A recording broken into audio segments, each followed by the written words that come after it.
Thanks very much, and I really appreciate the opportunity to present this to you. What I like to focus on using student assessment data for accountability purposes. We hear a lot from the government, the rhetorics that we are doing a lot of policies, we implement policies for accountability and transparency.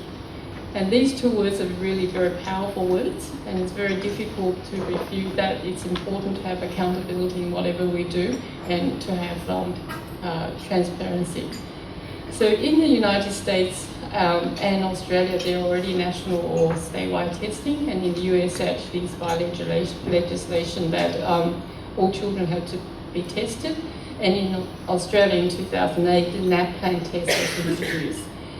And in Australia, from 2010, the NAPLAN data were made public on a website called the My School website, and so people can go there and check out the scores for schools.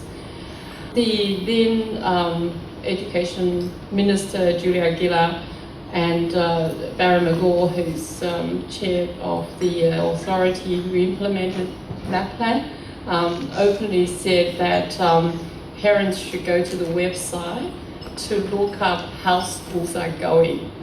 So pretty much they encourage the public to use that data to assess, to make judgments on schools. And in New Zealand you haven't got that far, so that's really, really good.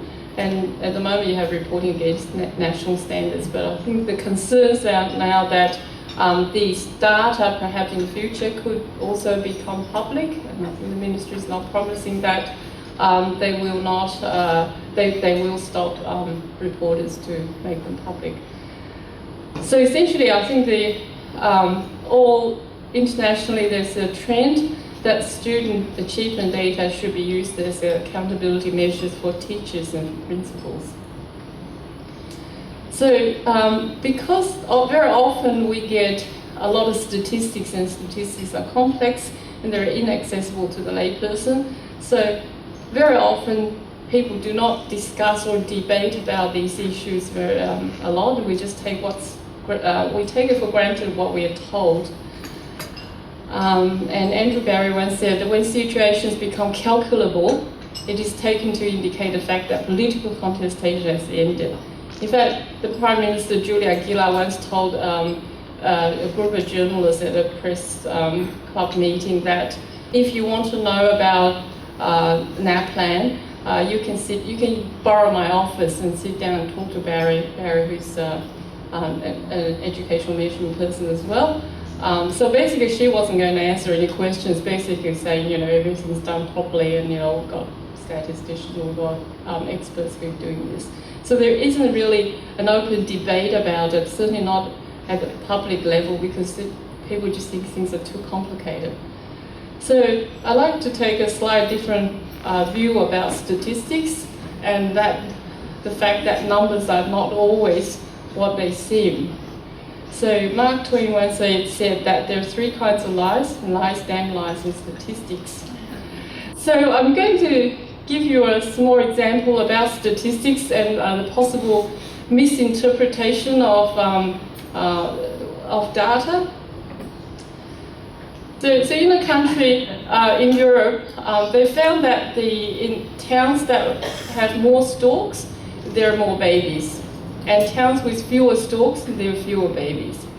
So there's a positive correlation between the number of storks and the number of babies born. So we might say we've just proven by statistics that babies are indeed delivered by storks. Of course, you all know that's silly, but yet numbers tell us that. The numbers tell us that about positive correlation between these two variables, or we call them variables. But the reason for this is that actually storks nest on roofs. So when there are more houses, there are more nesting places for storks, so there are more storks. And when there are more houses, there are more babies, because the population is larger, basically. So all the two sets of numbers connected actually depending on the population of the town. So we say that there is a mediating variable operating between these two sets of numbers. Actually, the two sets of numbers have nothing, no relation at all, but statistically we can demonstrate some kind of relationship. So I just want to emphasize that statistics are not always what they seem to tell. And we also know that crime rate is positively correlated with ice cream sales. And that's because in summertime that there is more crime, and not because criminals like to eat ice cream. So the idea of showing you these examples, of course we all know that's silly, but just to highlight that when we see statistics, we need to bring our common sense for the interpretation. So what I really want to focus today is talk about, does high student performance reflect efficient teacher in schools? And if you have low performing students, does that mean that the teachers are not effective? Inferences are made by people and never proven by numbers. Numbers can never prove anything. Numbers can suggest something for you to investigate. We can never convict anyone just simply by numbers. The data is on student performance, and we use that to infer teacher performance. And that's because we haven't actually measured teacher performance directly. We are using a set of numbers that's student performance, and that inference, in my view, is not reliable and not valid. There have been a lot of research studies focusing on measuring teacher effect. Teacher effect in the sense that what's the impact of teachers on students' achievement scores? Are there differences between teachers? Are there more teachers who can bring student scores up higher than other teachers? Research generally show that there are differences between teachers. A high-performing teacher can raise student standards by 1 more year of growth as compared to a low-performing teacher. So we have a student who's located at a particular level, and if we place that student in a class where we have the top teacher or excellent teacher, as compared to placing that student in a class where the teacher is an average teacher, or is compared to placing the student in a class with an ineffective teacher, what we find is, these are ballpark figures, that an excellent teacher can make the student grow 1.5 years in a 1 year period, and an average teacher makes students grow 1 year, which is the average, so almost by definition 1 year of growth is an average. And an ineffective teacher will make students grow less than expected of 1 year, say half a year. So the difference here you see between the excellent teacher and ineffective teacher is about 1 year of growth. So that's what that statement says. And that is quite important because it means a really good teacher can make students achieve 1 year higher. And the teaching method and teaching quality do make a difference. Now I'm going to put this teacher effect in the context of student distribution, student achievement. This graph shows us students' reading scores from the Australian National Testing 2008. And I have 4 grades, so the grade 3, grade 5, grade 7, grade 9 here. And we have a reading score scale. And the way the tests were analysed is all of the 4-year levels have scores on the same scale, so we can compare them. And what these rectangles represent the 95% range of student scores. So basically 95% of the grade 3 students have scores somewhere between 230 and 570. So that shows the spread of students' reading scores, that bar. And this one shows the grade 5 one. And the pink squares show where the average. So this is the first one is the average grade 3 reading score, and the next one is the average grade 5. So if we look at these pink squares, we see that in 2 years, students have grown about 100 points. So for 1 year, the average growth between grade 3 and grade 4 is about 50 points. It's about half of this in between these two lines. The first thing we're going to observe is that the students are very different within 1 year. So there's a huge variation in terms of student achievement, that they're very, really top students. Top students in year 3 operate above the average year 7 level, and the bottom students in year 9 operate just barely above the average year 3 level. Okay, so there's very widespread of students' abilities in reading anyway. And we find similar patterns in numeracy as well. In comparison, so that spread is very large in comparison to the yearly growth, because yearly growth is only about 50 points. So that's an observation we're going to make first. And we see the teacher effect is about 1 year of growth. So if I put teacher effect in the green bar, that shows the teacher effect. So the top teacher and the bottom teacher, let's say, make that much difference. If a child is taught by the top teacher, and the child's score will be increased by about 50 points, let's say, on the scale. And that is still small in comparison to the spread of students. Okay. So what this suggests to us is that why students' achievement differ so much, teachers contribute something, but that's not all the story. There are a lot of other factors contributing why some students are way up there, some students are way down here. And teachers' contribution is important, but contributes a small part to student achievement. Okay, so that's the first message. The kind of statistical analysis that's being done is called analysis variance. Analysis variance is to analyze the variation or the variance, or decompose that variation into different factors, and to see which factor contributes more variation, and then those factors contributing to more variation are more important factors. So let's say if everyone is born equal, all the children have the same ability, they have the same personality, they were born to the same families, the same background, and they have the same teachers, the same schools, then we would expect everyone to have the same score, roughly, right? There wouldn't be any variation.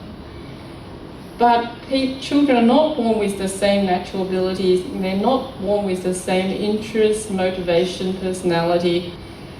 And on top of that, if children are placed in different homes, there are some homes have more resources, some homes have less resources to help the children.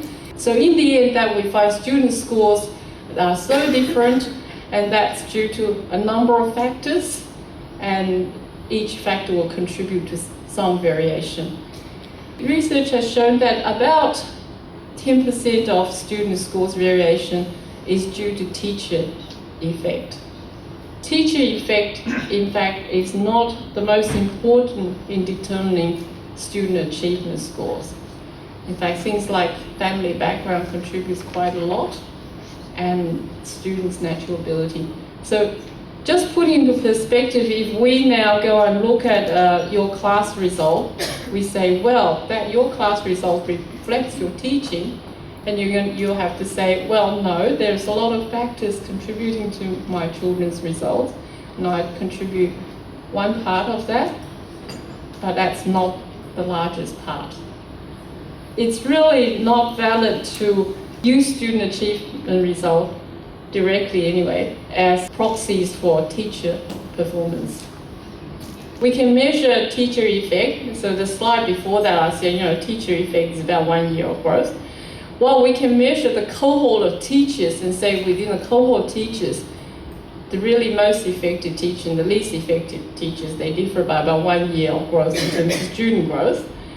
If we really want to measure individual teachers using student data, I need many, many years of data to get a good measure. If we want to separate teachers accurately, let's say, if the top teacher and the bottom teachers, there's 1 year of growth, if I want to really rank teachers, I really need to be able to measure teacher effectiveness, within half a month of growth or 1 month of growth before I can separate teachers. If you think about the whole cohort teachers within that 1 year. So to have measures of student achievement accurate enough to, just fraction of a month of growth is very difficult because we get swamped by the fact that actually between class and class variation is very large. So what we might be able to do is, if I have 10 years data of what you've achieved for children's growth, and I might say, well, over 10 years, maybe your classes, you have some good classes and some bad classes. On average, I could get a measure of your value add to the children, and maybe that data will be more accurate than using just 1 year's data. And you need really many, many years of data, and perhaps more than 10 years of data, which in practical terms is not really likely for us to get that kind of measure. Teachers may even not stay in the professional work to teach different classes, different grades, and etc. This is a report put out by the National Center for Education Evaluation in the United States, and they have done some analysis on working out the error rates in measuring teacher and school performance based on student test score gains. They found that if we only use 1 year of data, 1 in 3 teachers is misidentified as being very effective or ineffective. Let's say an average teacher has been labeled as very effective or being labeled as ineffective, that's 1 in 3. You can't do any worse than 1 in 2 because that's tossing a coin. For me, we can talk about how accurate is good enough. Even if we make a mistake 1 in 10 teachers, 10% of the teachers being labeled as ineffective when they're not, for me that's not good enough. If you want to say someone's not doing their job, we need to be pretty certain that that's right before we put that kind of label. Linking performance pay based on student results is really, really very dodgy, and I personally don't believe that's a valid use of student results. And certainly that there shouldn't be any sanctions based on how your children are doing in your class. I think because once we have high stakes use of student data, there'll be a lot of other issues like no one wants to teach low scoring children. And in Australia there's already cases where on the day of the test that lower performing children are encouraged not to come to school. And so it's open to all sorts of abuse of the measuring the accuracy of the data because they're high stakes.